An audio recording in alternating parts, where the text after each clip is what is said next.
All right, here's a quick tutorial on how to make a rigid body simulated object follow just a normal game object that will have its position kind of updated by something else but doesn't necessarily have physics. So this is kind of useful if you're trying to create like a VR system where you have like a model hand that follows your controller position but doesn't just clip through straight everything and is kind of physically simulated.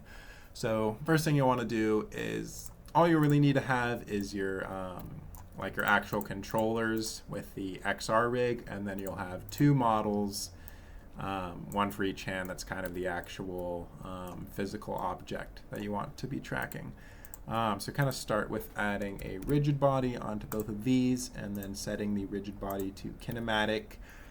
This is so that it just kind of only goes off position. It's not getting pulled around by anything else, but it allows you to connect a configurable joint, which is the next step here. So I'm going to add a configurable joint to both of these. And then the left hand, I'm going to connect it to the left hand and the right hand to the right hand. And then there's kind of a whole crap ton of options with configurable joints, but we don't have to worry about most of them.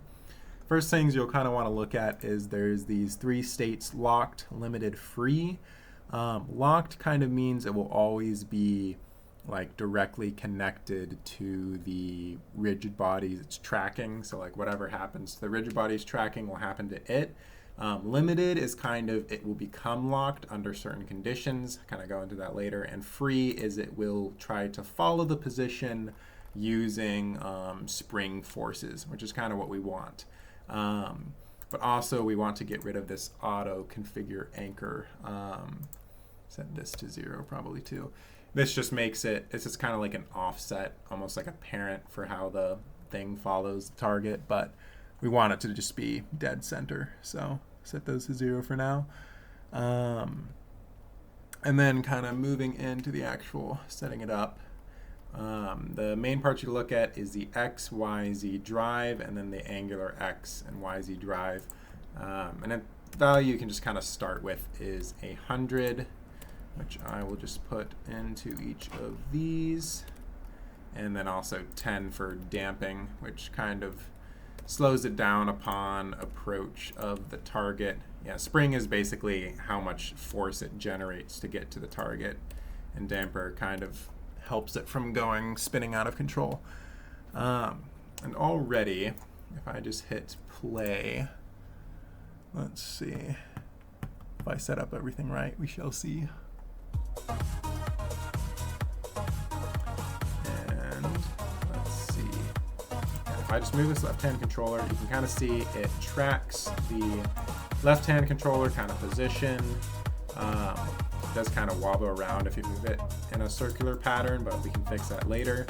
And it also tracks the rotation, which is nice because that's kind of hard to do with normal scripting.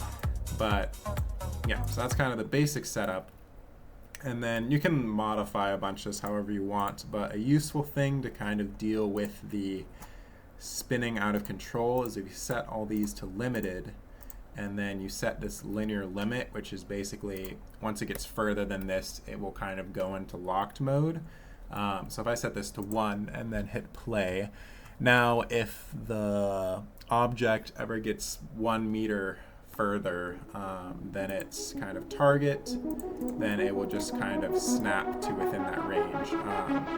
So now you can kind of see it moves really quickly and doesn't, it can still spin around, but that's just because it's set to 1 meter, but it doesn't quite get out of reach so fast. I probably should have disabled the music, but that's basically it. Might see if I can make some kind of gorilla tag movement system out of that. But yeah, just a simple way to make physically tracked position and rotation just kind of with configurable joints.